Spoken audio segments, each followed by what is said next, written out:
But after we came back from the United States, after exile, when we were first allowed to come back, the political issue was Marcos. And for us to defend ourselves politically, somebody had to enter politics and be in the political arena so that at least not only the legacy of my father, but even our own survival required that somebody go into politics. And so upon arrival in 91, the following election was in 92, I immediately ran for congressman in our province and House of Representatives. And, you know, like I always say, it's not where this is. If you had asked me when I was 23, 24, 25 years old, will you enter politics? Before you finished asking the question, I've already said no. No. But, you know, life takes you to certain, to places that you did not expect. And so once I was entrenched in the political arena, I said, well, if you're going to do this, you better do it well. You better be president. Well, every lieutenant wants to be a general, right? Every clerk wants to be the CEO. So I'm saying, if I'm going to be in politics, let's do the best we can and take it as far as we can take it. So we just never stop. But you know, this is your career now. So work hard at it and do it well. Do it as the best that you can. And I was blessed that the Filipino voting population, the voters, Filipino voters, agreed with the message that we put out during the campaign and returned a very strong mandate for the presidency.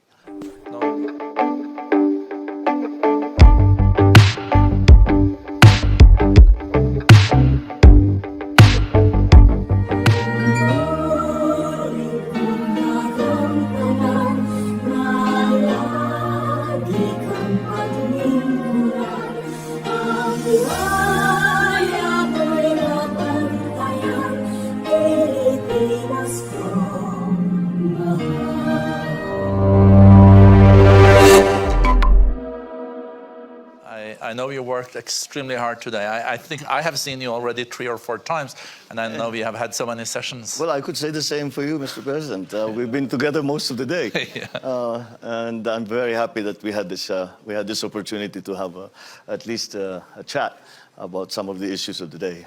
And congratulations on your elections. How many months have you been in office now? I took office, inauguration was the 1st of July. Yeah. So more or less 6 months. 7 months now. How has it been? As expected, or better, or worse? Well, pretty much as expected. I have the advantage of having spent years watching my father being president. So I had a very good idea of what it entailed. Now, of course, it's different from a son watching his dad doing his job as you yourself doing that job. So it's like I'm in the same setting, but playing a different role. But at least I know what needs to be done, and I have a fair idea how it used to be done anyway. And so I have models that I can follow, templates that I can follow. But in your father's time, there was no social media.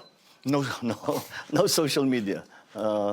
Yes, that's actually in politics, I think, all around the world, not only in the Philippines, that suddenly social media has become such an enormous force, not only in politics, but in all other walks of life. So, yes, that is the new feature. And I think maybe we could say that the world is more complex and confrontational now than back when your father was president, and more complex in the region? Yes, because it was simpler then. For example, when you talk about foreign policy for a country like the Philippines, you choose. You were with the Americans or you were with the Soviet Union. That was still the Cold War. We were still in the midst of the Cold War. And so, yes, it was simpler then. But it's that kind of that kind of arrangement, or that kind of the spheres of influence, as we used to call them, I don't think applies anymore. However, we spoke about this in another session, and the forces that are sort of tending to push us back into this bipolar, I mean, not in a psychiatric sense, but bipolar world, are quite strong. Yeah. But I think most leaders and most strategists have a consensus that we should not fall back into that kind of situation where all countries have to choose which side they will be on. So when asked which side are you on, I said, well, I don't work for Beijing. I don't work for Washington, D.C. I work for the Philippines. So I'm on the side of the Philippines. And that really translates into a very simple statement of foreign policy, which is I promote the national interest. And the national interest, also has led to the fact, I think you've been already in Beijing and yes. visited President Xi Jinping. Mm-hmm. Did your father go to Beijing? My father went to. My family has quite a history with the People's Republic because in 1974, I was 16 years old. My mother took me with her on the first visit of Filipino delegation to China. And that was the precursor to the establishment of diplomatic relations. And so after that, we met with Zhou Enlai. We met with the Chairman Mao Zedong. Deng Xiaoping was number 3 then. So that's how it all began. The next year, my father brought a formal delegation because we were unofficial with my mother. He brought a formal delegation where they set the framework for the establishment of diplomatic relations between the PRC and the Philippines. I guess a very different China you visited now than you visited in the 1970s. Completely, and it's just absolutely remarkable what we saw in China in 1974, and what we saw, because after that there were many visits subsequent to the signing, especially of the diplomatic relations, but the rapid growth and modernization of China is just remarkable. I think everyone here is perfectly familiar with how that happened. But still, when you think of the time that it took them, for example, a place like Xiamen. When we first went to Xiamen, it was a little village. Even Guangzhou was like it was a small city, and now it's you could be in any of the great Western capitals in terms of sophistication, in terms of development, in terms of wealth. It has been absolutely remarkable to watch. Is China now your most important trading partner? Yes, they are our largest right now. They are our largest trading partner. And the U.S. number 2, or? The U.S. I think is number 3 now, if I'm not mistaken. Because especially since the pandemic, the alliances between our neighbors has become very strong. For example, the biggest contributor for foreign direct investment now is Singapore into the Philippines. Wow. And I think the next Japan and Korea are following on its heels. So it's very much a regional, because I think there has been a consensus amongst the Southeast Asian countries, Asia-Pacific countries, that we have to build these partnerships together. And the idea was really that because we need to encourage trade and to have these partnerships, because we are coming into an uncertain world with the post-pandemic global economy, and so those partnerships are strong. So we have been very active in ASEAN, APEC to promote those partnerships, and that's why I think the balance in terms of trade and in terms of assistance has changed over the years. I was quite surprised to hear that Singapore was number 1 on the FDI side, and you said second Japan and then Korea?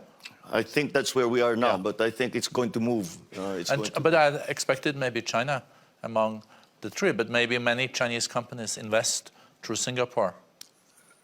Yes, well, they invest everywhere. I mean, you know, before the pandemic, the economic activity of China in other places because they were with the rapid growth that they had planned for themselves, the demand for resources, mineral resources, all kinds of different resources that they cannot produce as quickly as they needed. So they've gone to other areas for their supplies. So it's been the same thing with the Philippines, especially at that period a few years back, where China was growing at 10% every year, 10 to 12%. In fact, there were years that they were saying that they were posting 12% growth, and that was the time that China was really hungry for all the different resources, energy, for example, building materials, for example, minerals, for example. All of this was in high demand by the Chinese economy. But it's incredible that I think now Philippines is the fastest growing of the ASEAN countries. I think in ASEAN, I think we are still the fastest growing. Yeah, around 7-8%. But since China is also such an important market for you, how do you explain that when China now has been growing a bit slower, that you have maintained or created such an impressive growth? Because that's not the situation in the rest of the world, because the growth has been going down. Well, it's a deliberate effort on our part. Because when we look at the alarming numbers such as debt to GDP ratios in the Philippines, although I always say we are doing better than our neighbors, the numbers is 62%. It is now is still very high for us. So the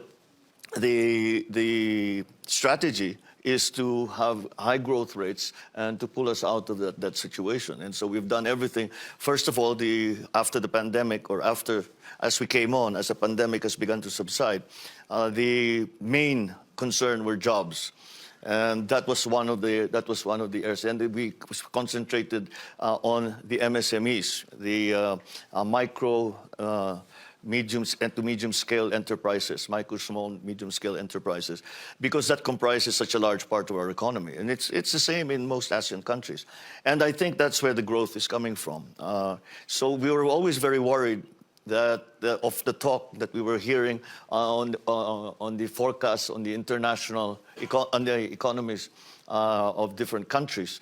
And we kept hearing, especially later last year, we kept hearing about a recession that would be coming. So we kept looking very closely at our unemployment rate, which is now running at 4.1, 4.2%, and this is coming down.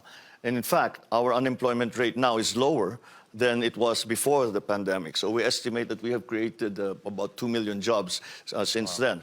So as long as in my theory, my belief, and I think I'm right in that, is that as long as the unemployment rate stays low, then the recessionary forces are something that we can resist.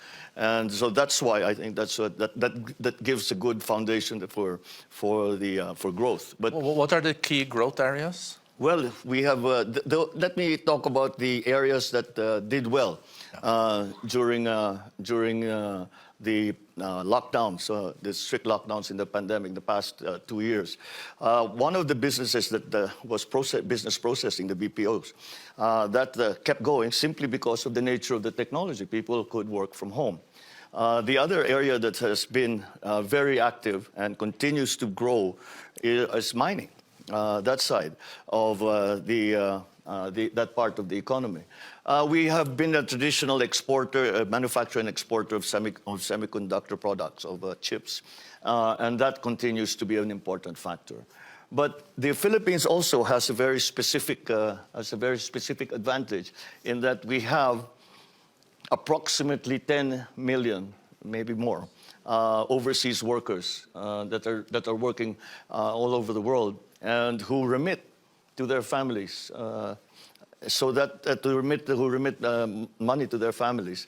And that has been, in the times of real difficulty for the economy, that has really been a buffer for us. The remittances now comprise about 9% already of what the government is using to to fuel this growth. You also have a 7 decades long agreement with the US on security. Is that something that you want to keep?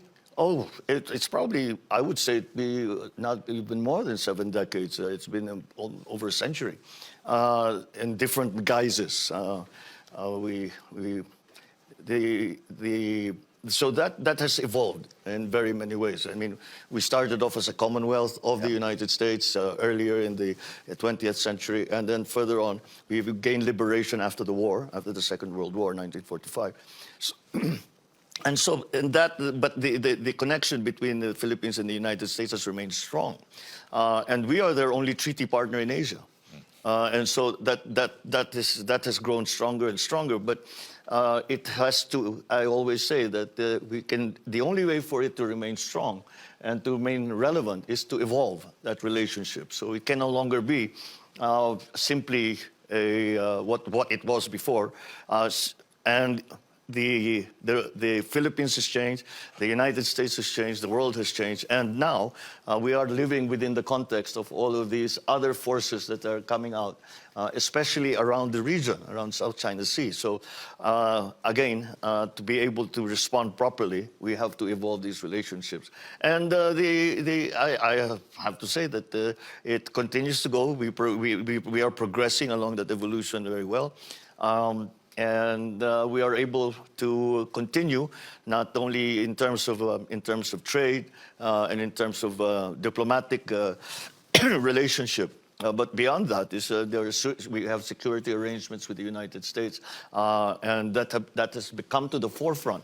Whereas perhaps we were a bit on the back burner for a little while, that has again come to the forefront because of the increased tensions in our part of the world. Yeah, and you mentioned the South China Sea. Is that something that keeps you up at night? The South China Sea situation, yes. Is that something that keeps you up at night? Keeps you up at night. It keeps you up in the day. It keeps you up most of the time. It's something.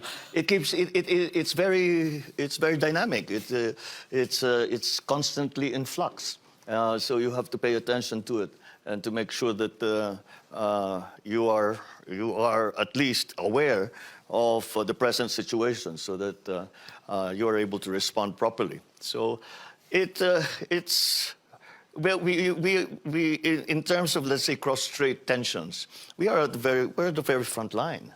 We are at the very front line, and so whenever these tensions increase, when the ships come out, the Chinese send their Coast Guard vessels, the Americans answer. We are watching as bystanders, and said if something goes wrong here, we are going to suffer, and that's why when asked what is your foreign policy and how would you describe it, I say it's a commitment to peace and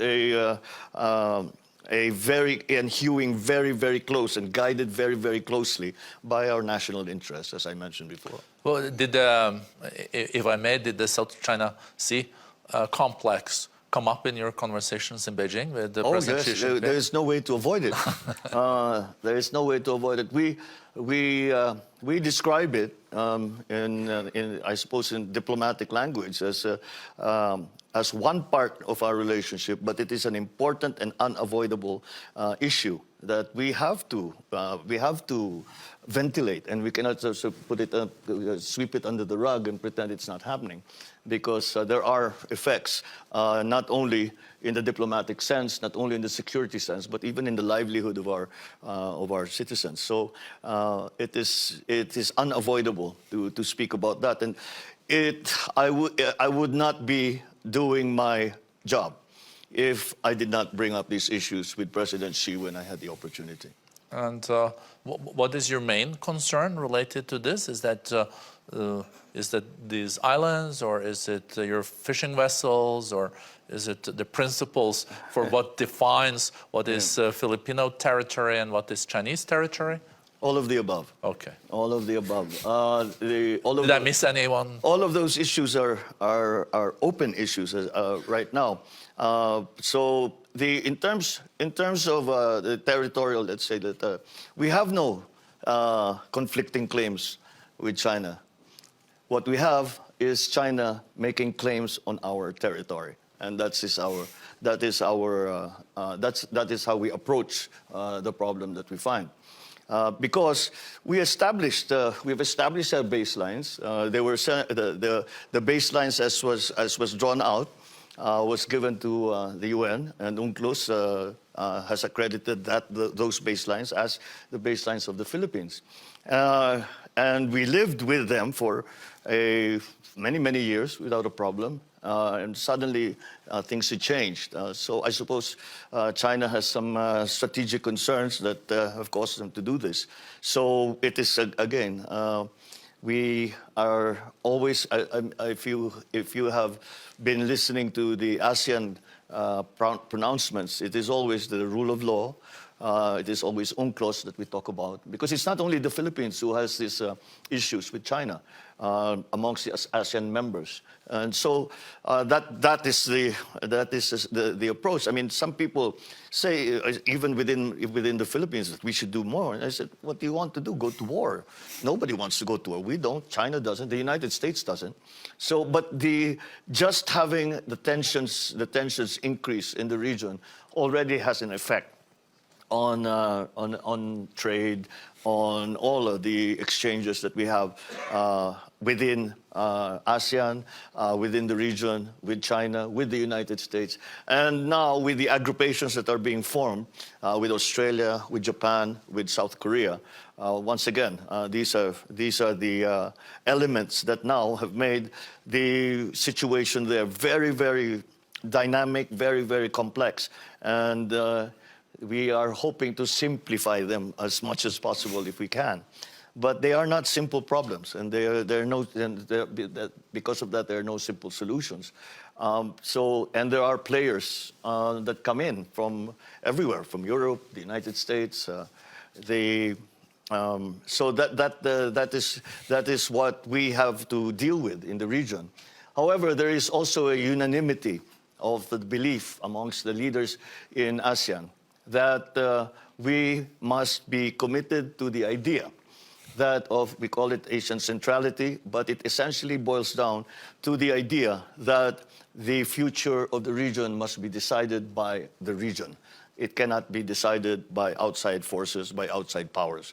And I think that has been a good guide for the foreign policy and our dealings with the superpowers. You see, Japan has now committed to double their defense spending budget from 1% of GDP to 2% of GDP. Is that something you ran on your ticket, or is that something that you're reflecting on in the Philippines? Well, I think to an extent, but not because the belief is that, first of all, there is no point the Philippines building up its armory. First, we are not in a economic situation that we are able to build up to the levels that the Americans have, to the levels that the Chinese have. And more importantly, perhaps, is our abiding belief that the solutions are not going to be military. And if they are going to be military, then they are not solutions, because it will end badly. If it goes that way, it will end badly for everyone involved, and even those who are not involved. And when I say that, I'm thinking of the war in Ukraine. We were quite, I think all of us were quite surprised, especially us in the Philippines, to think that the war in Eastern Europe would affect agriculture in the Philippines. And I guess it just goes to show how well connected that is. But like I say, if a similar situation would arise in the region, then it would be, actually, I would say it would be disastrous for the rest of the world as well. Not only for the region, but for the rest of the world. No, as you said, Mr. President, the way you see it is territorial claim on your territory that has been agreed on. So was there any understanding for that perspective when you were in Beijing? Well, when I spoke to President Xi, I prefaced our discussion by saying we are not going to decide here today the issues that are between the Philippines and China in terms of territoriality. And so I chose to raise issues that have a good possibility of actually being resolved. And these are the incidents that have been happening in the South China Sea between our Coast Guard, between the Chinese Coast Guard, between our fishing boats, and of course, every so often the American vessels, the American Navy that comes in, when they feel that they have to project a presence in the area. So that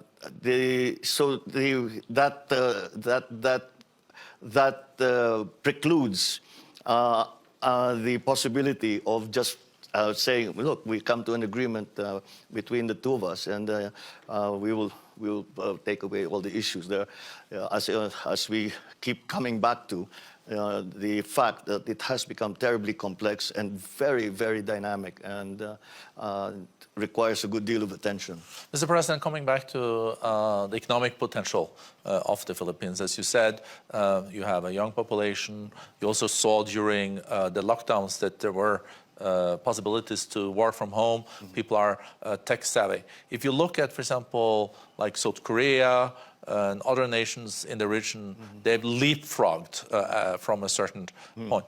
Do you see a possibility now in the years to come that the Philippines can really leapfrog and take the step into a situation where you could follow some of your most successful neighbors? Well, we sincerely hope so, and I think that is a distinct possibility, simply because we also hold a great deal of, we also recognize a great deal of potential in the new technologies in terms of course, in the economy. And the advantage that we have, that the new tech has, is that it is not like the traditional industries where you have to slowly build it up over the years. You come, you have a problem. You engage new technologies and bring it on, and you don't need to buy second-hand technology. You can buy the state-of-the-art immediately. So that's the leapfrog. Is you come from very old tech, and you go straight to the cutting edge of technology. So that, I think, that is also, I think, what South Korea was the first highly digitalized country in Asia, and followed by many of our other neighbors in ASEAN. It is a central tenet of the development strategy of ASEAN and of all the member countries in ASEAN. What do you think are the main obstacles today that you will look at? Is it infrastructure? Is it quality of education? Is it R&D? Is it red tape? Is it taxes? Is it fiscal stability, or all about? I guess it again all of the above. But the approach that the Philippines has taken is our lessons learned, the hard lessons learned from the lockdown, from the pandemic, from the height of the pandemic, where it became very, very clear where the weaknesses were. In terms, for example, we talked about agriculture, in terms of agricultural production, in terms of distribution, in terms of supply and pricing as well. The areas in infrastructure, I think we have made the commitment, and I am confident that with that commitment, and we follow through on that commitment, that our infrastructure development will proceed apace, and that is something that we have control over, simply because these are government projects, and we are again promoting PPPs especially in the infrastructure projects, because these are big ticket programs. So that is one area. The other ones, in my view, are for example, are the systems and that we have in place, and the bureaucracy has a part to play in this, because the bureaucracy has been formed to respond to a different kind of economy and a different kind of global economy as well. So the structural changes in the bureaucracy, for example, they're quite painful changes as well. Have to be made, and that is part of it. Digitalization is going to play a large part in that process. Again, but on the plus side, what when I am asked why are you so optimistic about the future, and I always say, when what we have been given is that people say we have to recover. We got into this debt hole and we have to dig ourselves out of it. I say, I don't really see it the same way. What I see is that we are reforming, reshaping the global economy, and that gives us an opportunity. It's not a clean sheet of paper, but maybe half clean sheet of paper where we can still design and draw, put down our ideas for what the global economy should look like. So, and the reason that I'm very, very optimistic and very confident of the future, and in fact, we have a sort of bet going with Madame Georgina of the IMF. Okay. In terms of, they predict a growth rate of 5% for the Philippines, and we said, well, our projection is 6.5%, and we're still hoping that we will be able to grow beyond that. And the reason that I'm so confident about that is because we have this workforce. We have a very, very good workforce in the Philippines. We have the youngest workforce in Asia. You might be surprised to learn that the average age of the Filipino worker is 23.5 years old. So that is a huge demographic dividend. But demographic dividend is not paid out just as a matter of course. You have to develop. You have to develop now. Some of the concepts that we keep hearing about is upskilling and reskilling, and that's we have concentrated on. But again, the raw material in terms of our workforce is very, very advantageous. Our workforce is well trained. Our workforce is sophisticated, very and English speaking. Quite in terms of technology, I would say that we are on equal footing as any other country. So that is where my confidence comes from, and that is the confidence that I hope to exude sufficiently to bring that confidence also to all of you and all of our potential partners in the world. No, thank you. It's been a fascinating discussion. I guess just to round off, how many years is it since your father left office? 34, in 1986.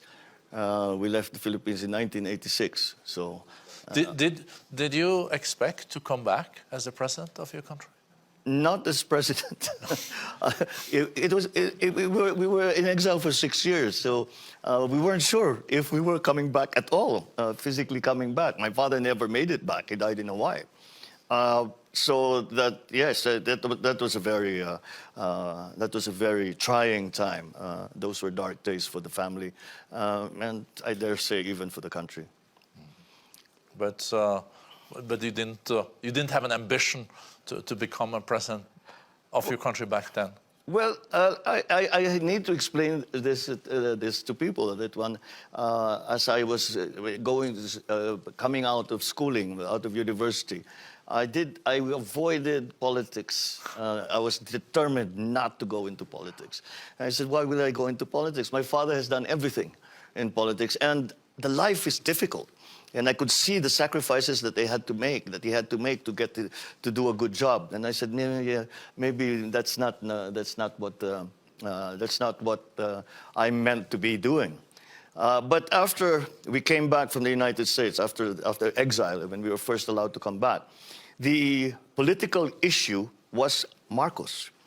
And for us to defend ourselves politically, somebody had to enter politics and be in the political arena, so that at least not only the legacy of my father, but even our own survival required that somebody go into politics. And so upon arrival in 91, the following election was in 92, I immediately ran for congressman in our province and House of Representatives. And, like I always say, it's not where this is. If you had asked me when I was 23, 24, 25 years old, will you enter politics? Before you finished asking the question, I've already said no. No. But, life takes you to certain, to places that you did not expect. And so once I was entrenched in the political arena, I said, well, if you're going to do this, you better do it well. You better be president. Well, every lieutenant wants to be a general, right? Every clerk wants to be the CEO. So I'm saying, if I'm going to be in politics, let's do the best we can and take it as far as we can take it. So we just never stop. But this is your career now. So work hard at it and do it well. Do it as the best that you can. And I was blessed that the Filipino voting population, the voters, Filipino voters, agreed with the message that we put out during the campaign and returned a very strong mandate for the presidency. No, congratulations on that, and also thank you for sharing this with us here today, and thank you for coming to Davos. Thank you, Mr. President. Thank you, Mr. President. Thank you very much.